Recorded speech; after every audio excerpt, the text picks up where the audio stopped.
Pashem Sharadah Shatam, Jeevem Sharadah Shatam, Buddhem Sharadah Shatam, Rohem Sharadah Shatam, Pushem Sharadah Shatam, Bhavem Sharadah Shatam.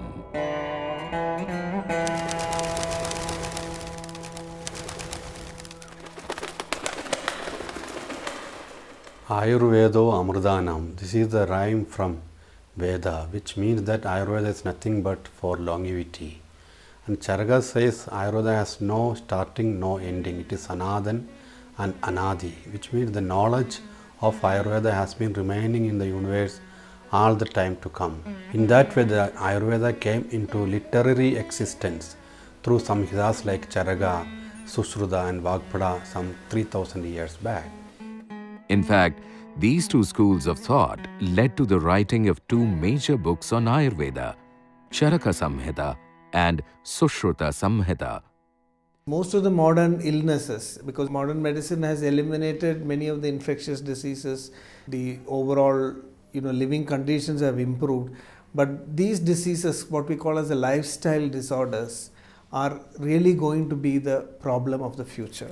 All of a sudden we wake up in the morning and we discover that something is wrong. We go to doctor and we notice that after checking blood, our blood sugar is high and we are labeled as diabetes. But this doesn't happen overnight. It is a sequential process. Modern science or modern medicine, we have no clue how it happens in a sequential manner. First, the imbalance happens, say, in one dosha. Okay, then this dosha will accumulate. That's stage 1. After that, it sort of gets into a state of agitation. That's stage 2. Stage 3 is that it spreads into the body. Stage 4, it goes into a vulnerable area. Up to this point, Ayurveda can actually reverse everything. Because stage 5 is the manifestation of disease, stage 6 is the manifestation of complications. All these diseases are originated because of the body's imbalance. The Ayurveda says how it can correct the body's imbalances by two methods. One is the pacification method, Shamana Chikitsa. Second one is the purification method. The purificatory method is Shodhana Chikitsa, the famous Panchakarma, which we do in almost all good authentic Ayurvedic hospitals. In Ayurvedic medicine, the practice of Panchakarma is a therapeutic way of eliminating toxic elements from the body.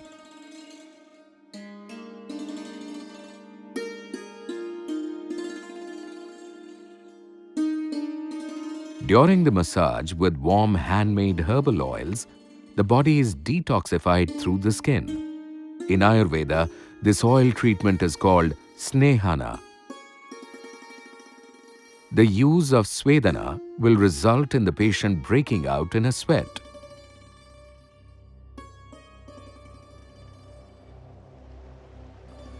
A successful Panchakarma treatment helps eliminate the accumulated toxins in the body.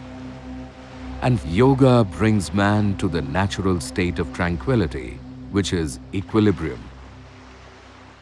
Contemporary Ayurveda consists of proprietary Ayurvedic formulations that are validated by modern science. In early 30s, there was no medicine that brought down blood pressure. There was no antihypertensive medicine. The only way to bring down blood pressure was to drain blood. So the first antihypertensive product given to the world was given by the founder of Himalaya Drug Company. It was made from the root of a plant called Rauwolfia serpentina. Subsequently, SIBA extracted the active principle or the chemical that was responsible for bringing down blood pressure, and that chemical was called rezapine. Now, Ayurveda obviously had, because herbal medicine we know has great value, and a lot of the modern medicine comes out of herbal medicine. If we take Ayurveda the way it has been known, or all the herbal medicines, and there are people in government institutions and privately who have actually done the pharmacopoeia on herbal medicine, that we apply modern scientific techniques to herbal medicine and try to make an amalgam between the two, not only as complementary but as a fusion.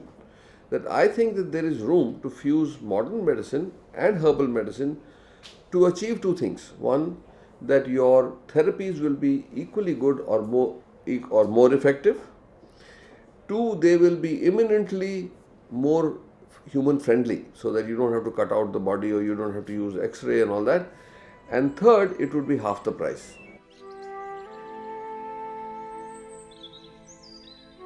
As we progress through the 21st century, it can truly be said that Ayurvedic medicine has gone global, gaining international interest and respect as an alternative means of caring for physical and mental health.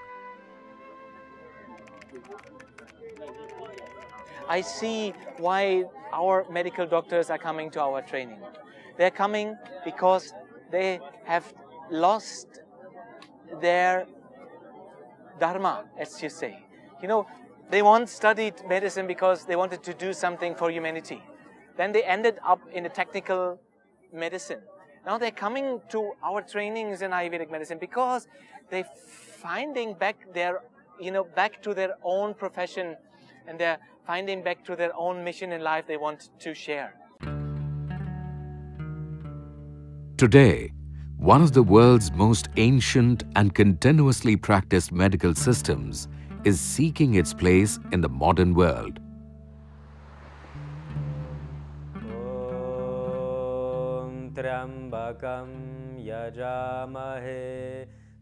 What we see today in Western countries and also globally is a trend towards integration, towards integrative medicine. And for our understanding in the universitarian setup, that does not mean a sort of random integration of therapeutic elements, but it means the integration of the best possible therapeutic tools for our individual patients out of the mixture of different therapeutic modes. Suppose we have a patient who comes in with rheumatoid arthritis or osteoarthritis of the knee, so joint and bone disorders, and asks us for help or for our medical advice. This patient will of course also receive Ayurvedic treatment. I'm a gynecologist and an obstetrician, so I tried to find holistic concepts for the treatment in gynecology and obstetrics. We deal with pregnant women like with patients, and this is wrong. But we can help them to have a good pregnancy, to have a good time, using also these techniques of natural herbs, of meditation, of yoga during pregnancies.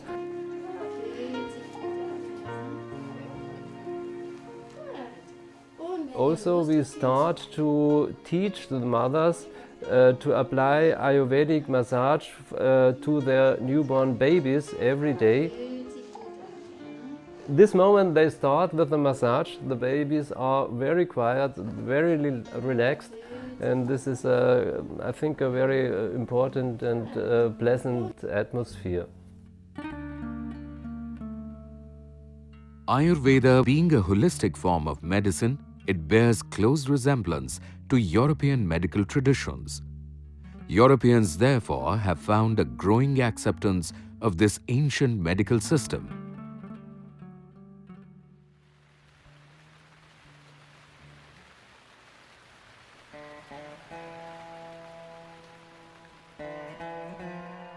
Ayurveda is the science of 21st century. Ayurveda is actually futuristic medicine. Ayurveda is not a medicine of past at all. In my opinion, everything starts from the mind, in any case, So we cannot ignore it, and I would say 20% of diseases should be treated by modern medicine, and the remaining by Ayurveda and all the 100 other systems that also exist. The allopathic medicine and these ancient medicine combinedly, I think, can be immense benefit to humanity.